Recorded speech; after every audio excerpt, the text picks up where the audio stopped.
Now I'm turning it over to Rochelle Swanson at Crown Castle. Thank you. Hi, Rochelle Swanson, Senior External Affairs Manager for Crown Castle. I'm going to take a little bit different bend, so I will give you an idea compared to the other companies. We're babies, so we've been around for about 30 years, but we're closing in on 100,000 miles of fiber across the country, 115 small cells either in the pipeline or under contract, or on the near horizon, over 40,000 towers, and over 700 municipalities. And that's probably on the low end. What's very different about Crown and why often people don't know is that they know our customers, AT&T, Verizon, T-Mobile, as well as over 200 government, quasi-government entities within California, as well as, and that includes a lot of schools and libraries. And then we also have enterprise fiber supports hospitals as well as local businesses. And so that is our nationwide footprint. Next slide. So, but here's where we are in California. And I have the joy of, in my role as Senior External Affairs Manager, I manage all the local relationships and lead on state policy. So everything from Santa Clara County over to the Yosemite Valley, north to the Oregon border. And so you won't see a team slide. If y'all need anything, it's me. And then I'm the conduit within the company. And so I very much enjoy being able to have those relationships with SAMCEDA and San Mateo Chamber, as well as all of our local electeds, especially as a former elected. It's fun to be able to deploy broadband. I think COVID made it clear to everybody. But as you can see here in California, we still have quite a bit of an investment. You can see that we are engaged in almost all the cities that are here. And we do have employees up and down the state with a little bit bigger footprint in Southern California. So as I mentioned before, what really Crown is specialized is it's the connection part of it, because we aren't typically a service provider. And so we're the behind the scenes. So we support FirstNet. We support redundancy and public safety. We have towers, we have rooftops, we have small cells. That's a lot of what we're building out. And like I mentioned before, we also connect a lot of hospitals. Can you go to the next slide, please? What's key, this will show you kind of what a footprint would look like in any given city of where Crown is. So we own all that backbone. What a lot of people don't know, that when we come into a community for one of our carrier partners like Verizon, we also bring in a lot of dark fiber, actually quite a bit of it. And that's really key about connecting the communities. So we're the 4th largest E-rate in the company, which means that is a special rate that school districts and libraries get. And so often when we come in and we build out a small cell network, we also have fiber that is available to the small business person, to a large data center. It's available, like I said, to both the public and quasi-public. And that becomes really key because of just the sheer capital cost, especially if you're like a mid-sized company or a small-sized company. We're bringing in backbone. So getting that fiber from our pole, say typically in the right-of-way on the side of the street, right within to the local business, is a great way to capitalize it. And even though we do have partnerships with our big carriers, we also have mom and pops. I'm supporting Unwired, which is a very small rural provider, like up in Glenn County. So we really have the whole continuum of service providers that we work with to bring them to market. Next slide.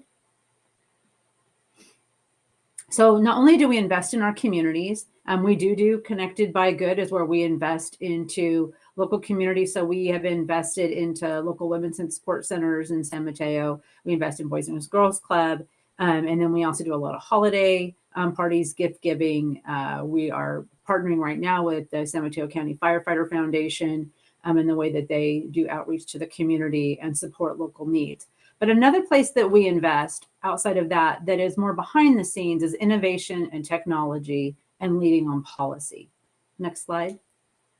So as I mentioned, I'm also point for state legislation. So a big key of the things here, and I'll quickly talk about them, why it's important. Investing in good policy means that both public and private dollars makes broadband go a lot further. And so some of the legislation that we've carried over the last 6 years has been adopting a microtrenching standard statewide so that carrier partners and ourselves did not need to go from city to city. And this is a good, clear standard. We work very closely with local government. So this in no way was just, foisting a standard. This was a couple of years of a lot of close conversations and collaboration to get to a good landing spot. Very similar to with batch permitting, really enabling working with local government on how can we come to an agreement on timing so that all especially from the federal state funding, be able to move through, which is another reason we were supported by local government, because everybody understands BEAD funding that's coming. And congratulations, Ellen, again, on the rewards that you guys have gotten for your investments. It's so incredibly important to be able to stretch those dollars out. And then, of course, we had an undergrounding bill and deemed approved. And all of these together are really about encouraging investment, because that is really clear, because it really is a public-private partnership. Even when it's not an official partnership, it is unofficial when our local government partners work with us to be able to do deployments and to bring connectivity into the communities. Next slide. So one of the biggest things that we've done that was really exciting is an investment in our fiber deployment. And one of the keys that we've taken away over many years working in the right-of-way is how do we take typical fiber deployment and make it safer, simpler, faster, and greener, just like he says. These are four main categories of really looking at how do we come in. I think a lot of people think of like a trench in the street and you've got the big steel covering it. And a lot of people, they don't realizing that's connecting their phone or their computer. They just know that it's really frustrating. So we have a research campus in Austin, Texas, and have invested ways, how do we have a lighter footprint in our communities? And with supporting our businesses that are also local, because I think everybody here who owns a business can understand when you don't have the roads closed in front of you, it makes life a lot easier. Next slide, please. So what we've partnered in this particular deployment is with Corning. I think a lot of people know who Corning is. They're the largest fiber producer, but they're also well known too for porcelain dishes back in the day. And with DS Brown, and this is important that while we're 30 years old, they are 130 years old. And they have worked with us to be able to bring a new technology that works with the streetscape. That means that we can basically come in, and this is the cover for our fiber. Next slide, please. So we call this our pathway creation machine. And if you're looking there to the pictures there on the bottom, that is what is left in the roadway. To put it into perspective, this is what it is. You can see my finger. I'm not that big of a person. That's how big it is. This is, so think about this in your street instead of 2 by 3 or even 2 to 3 inches. So we take this machine that is proprietary to Crown right now, and that is a picture actually at our research campus in Austin. And we go and make a very small cut, about 1.5 inches into the street, and we put in fiber, which is the size of this, just typical ballpoint pen. And we have hundreds of strands in there for connectivity. Well, they're diffracted so that they end up being like hundreds of strands, but typically, a little over 70. And then it enables us to move it. So it looks like, as you can see, kind of looks like a street sweeper. That's how fast it moves. And that's about the noise of it, which, especially when we're going through residential neighborhoods and downtowns, it has been, very well received, just because it enables us to come through very quickly and have minimal disruption. Next slide, please. So here is a cross section so you can truly see what the difference is. As you can see, we had to blow that way up so you could see what traditional trenching is like. And so we're working with our local partners to take our micro trenching standard and really, this is kind of like mini micro, and bringing this in so that we can come in and get out. To put as an example, we did a very big project for one of our carrier partners here in Northern California. And what typically would have taken a couple of years, in 18 months, we were in and out, 108 nodes, almost 50 miles of fiber, like really just, 13 miles of fiber, an incredible feat. And it was because of having this rapid technology. The other piece that's critical here, because Crown Castle is very proud of our standards of how we are on the environment, is that because it's in the roadway, that is all recyclable. So there's just typical yellow bags that are filled up with the backfill, and we take that to a local asphalt company. Next. So this, as you can see it, that play button unfortunately won't work, but that's okay. This is a road bike. So the thinnest tires you can imagine on a bike, that gives you another perspective. The other pictures are pictures of Dallas-Fort Worth, as well as a tarmac. So this same technology is used in the Air Force tarmacs, as well as airports and bridges. And now they spent 4 years perfecting it for roadways. And so as you see that yellow stripe there on the side of the road, to kind of give you an idea just how narrow and low impact this is. Because, streets are a city's typical biggest investment. And in some communities, it's upwards of $1 million a mile. So it's very critical, as much as we have to bring broadband in, how do we protect the largest investment that a community makes? And so really finding ways to kind of imagine also minimizing strikes, which can also cause some frustration. Next slide, please. So regionally, we are investing in the peninsula. Next slide. So these are the cities, and I realize not all of them are in San Mateo County, but it is all connected because we use the fiber hubs to bring them together. We're also very excited that we are doing upgrades along Highway 1 through the southern part of San Mateo County.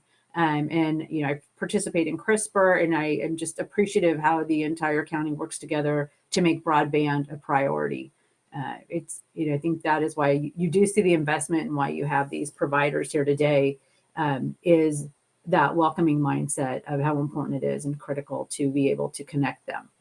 But as much as moving pictures are fun, I think it'd be more fun to be able to see the video. This was taken in Milpitas in October, where we did a trial and invited although elected in the area, as well as business leaders. We had over 60 people come and show up. So Larissa, if you want to start the video.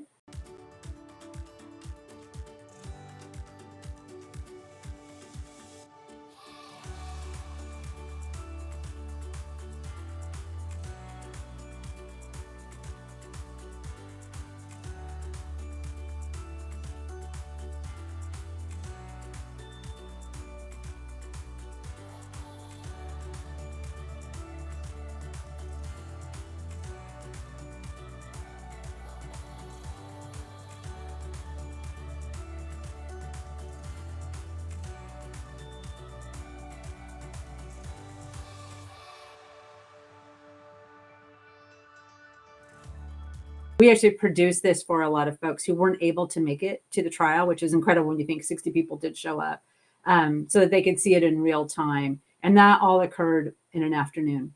That's how fast it is. That was actually over 3 different streets in a neighborhood in Milpitas.